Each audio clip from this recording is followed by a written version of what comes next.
दोस्तों, अमेरिका और ईरान के बीच डील लगभग फाइनल है। यानी एक ऐसी डील जिसके तहत तमाम अलग अलग रीजन में जो युद्ध चल रहे हैं मिडिल ईस्ट के अंदर, लेबनान है, गजा, वहां पर भी रोक लगेगी। और इन सब के साथ साथ स्ट्रेट ऑफ हॉर्मूज को लेकर भी बातचीत है। खास बात यह है कि इसमें परमाणु हथियार को लेकर ईरान की और अमेरिका की एक अलग से डील होगी। इस डील का मतलब यह है कि इसमें 30 दिन का वक्त दिया जाएगा। उस 30 दिन में एक अलग से बात होगी और अमेरिका इस तरह से अपनी साख बचा पाएगा। खबर यही नहीं, खबर यह भी है कि ईरान को मोटा मुआवजा अमेरिका को देना होगा। जितना नुकसान हमला करके बिना किसी उकसावे के अमेरिका ने जो हमला किया था उसके एवज में देना होगा। लेकिन यह बात इजराइल को कैसे परेशान नहीं करती कि परेशान। तो जब यह पूरा फ्रेमवर्क तैयार हो रहा था तब तो वो बेचैन था ही, लेकिन जब डोनाल्ड ट्रंप ने इस बात की पुष्टि कर दी कि ईरान और अमेरिका के बीच एक बड़ी डील होने जा रही है, वो बौखला गया। और बौखलाहट में जानते हैं क्या किया? वही आज आपको दिखाऊंगा। लेबनान और गजा पर हमला किया। जैसे ही लेबनान और गजा पर हमला हुआ, ईरान ने पलटवार किया है। दिखाऊंगा इजराइल को लेकर क्या बड़ा कदम उठाया, कैसे नुकसान पहुंचा है इजराइल को। लेबनान और गजा पर हो रहे हमले दिखाऊंगा। और यही नहीं, आपको दिखाऊंगा इस मामले पर अब अमेरिका फंस गया है कि क्या वो नेतन्याहू को रोक पाते हैं। ट्रंप क्या इजराइल को रोक पाएगा अमेरिका? कई सारे सवाल हैं। और खुशखबरी इस बात की है कि 30 दिन बाद स्ट्रेट ऑफ हॉर्मूज बिल्कुल वैसे ही हालात में आपको मिलेगा जैसे 28 फरवरी से पहले था।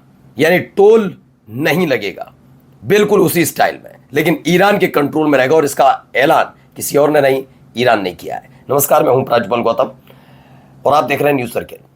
पहले आपको मैं वो तस्वीरें दिखा दूं, वीडियोस दिखा दूं कैसे अटैक किए जा रहे हैं ऐसे वक्त में जब लेबनान और गजा समेत हर एक मोर्चे पर युद्ध बंद करने की अपील अमेरिका ईरान ने कही थी कि सब इसमें शामिल होंगे। तब ये देखिए, पहले देखिए।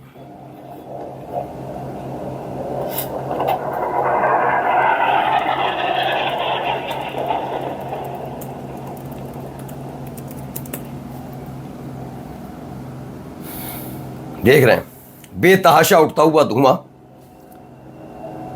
बेतहाशा धुआं, बेतहाशा, एक के बाद एक अटैक।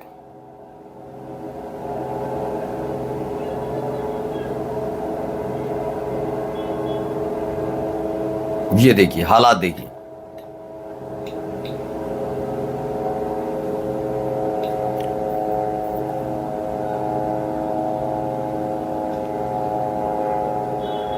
ये पूरी वीडियो मैं आपको इसीलिए दिखा रहा हूं, या प्लेन की आवाज आपको सुनाई दे रही होगी, उसी से हमला किया गया है। जब डील का ऐलान खुद अमेरिका यानी ट्रंप ने खुद आगे किया, उसके फौरन बाद तो खबर क्या है? खबर निकल कर आई है गजा पर भारी हमले, ईरान समझौते को लेकर बड़ा विवाद, ईरान के साथ हो रही डील को लेकर बढ़ते गुस्से के बाद गजा पट्टी पर भारी हमलों की रिपोर्ट सामने आ रही है। इस कूटनीतिक हलचल और जमीनी हमलों ने पूरे क्षेत्र में एक बार फिर से युद्ध जैसी स्थिति पैदा कर दी है। यह खबर निकल कर आई है, युद्ध जैसे हालात वहां पर पैदा कर दिए हैं। इससे पहले भी आपको हमने एक खबर दिखाई थी, आपको याद होगा, सुमुद फ्लोटिला वाली। सुमुद फ्लोटिला में जो शिप है वो शिप वहां पर पहुंच रहे थे और गजा में जो गजा वासी हैं उनके लिए खाने की व्यवस्था की जा रही थी। खाना देंगे, पानी देंगे, और इसके साथ साथ खबर यह भी थी कि वहां पर दवाइयां दी जाएंगी। लेकिन यह बात इजराइल को नागवार गुजरी। पहले तो उस सुमुद फ्लोटिला शिप पर सवार पश्चिमी देशों के नागरिकों को गिरफ्तार किया। फिर बेन गुएर जो इजराइल का मंत्री है, नफरती मंत्री, उसने वहां वीडियो बनवाई और अत्याचार कैसे उन्हें मारा पीटा जा रहा है, घसीटा जा रहा है, हथकड़ी बांधी जा रही है, उन तमाम चीजों को सबके सामने रखा। उसने दिखाया कि वो कितनी बेरहमी कर रहा है लोगों के साथ, जिस पर कई पश्चिमी देशों ने आपत्ति जताई थी कि यह गलत है, यह नहीं है। जिसमें इटली है, जिसमें स्पेन है, इन देशों ने तो सीधे सीधे आपत्ति दर्ज करा दी थी। अब कुछ ऐसे ही हालात यहां पर है। अब गजा पर हमला करके वो युद्ध छेड़ने की मूड में है। पहले वो कुछ तस्वीरें देखिए, ये देखिए। वहां पर the war on the Gaza strip has silently resumed, more than 10 Palestinians were killed after Israeli warplane bombed several homes in central Gaza. Central Gaza में इजराइल के वॉरप्लेन घूमे, उन्होंने एक के बाद एक बमबारी की, जिसमें बताया जा रहा है 10 फिलिस्तीनियों की मौत हो गई है। अब इसका जिम्मेदार कौन? और इसी ने ईरान का गुस्सा भड़का दिया है। मसला गजा के साथ साथ लेबनान का भी है। लेबनान में क्या हो रहा है जरा वो भी देखिए आप। लेबनान में ये देखिए, यहां पर भी वही वॉरप्लेन का इस्तेमाल।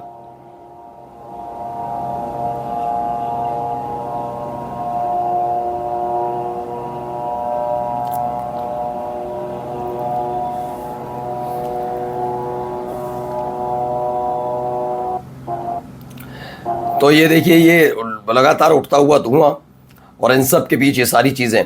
Breaking news, Israeli strikes on south Lebanon earlier. दक्षिणी लेबनान में ये बड़े हमले की खबर निकलकर सामने आई है। दक्षिणी लेबनान पर यह हमला किया गया जब डोनाल्ड ट्रंप ने ट्वीट किया, उसके फौरन बाद की ये तस्वीरें, ट्वीट का मतलब माफ़ी चाहूँगा, सोशल मीडिया पर, ट्रुथ सोशल पर वो अपनी पोस्ट डालते हैं, उसके बाद की ये तस्वीरें निकलकर सामने आई कि कैसे हालात बने। इसके फौरन बाद एक और खबर आई कि ईरान से पंगा लेने की भी कोशिश की गई। दरअसल दक्षिणी ईरान में एक स्पाई यानी कि जासूसी करने वाला ड्रोन नजर आया। इसे मार गिराया। इसका नाम है Iran downs Israeli orbiter drone. ये ऑर्बिटर ड्रोन है जिसे ईरान ने मार गिराया है।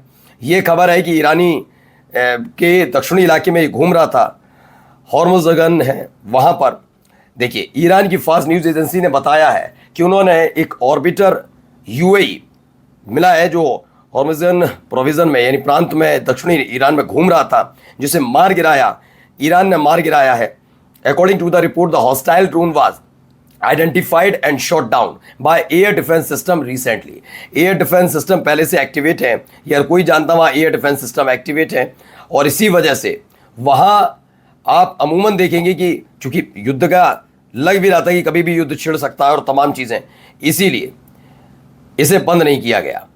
और एयर डिफेंस सिस्टम शुरू होने की वजह से उसकी रडार में आया, और जैसे ही रडार में आया वैसे ही इसे मार गिराया। आप चलिए आखिर में चलते चलते खुशखबरी भी बता दें, क्योंकि जैसे ही खबर आई है उसके बाद अलग अलग देशों में, जो हमारे देश में भी शेयर मार्केट की ने उछाल दिखाया, ये तमाम चीज़ें हो रही हैं।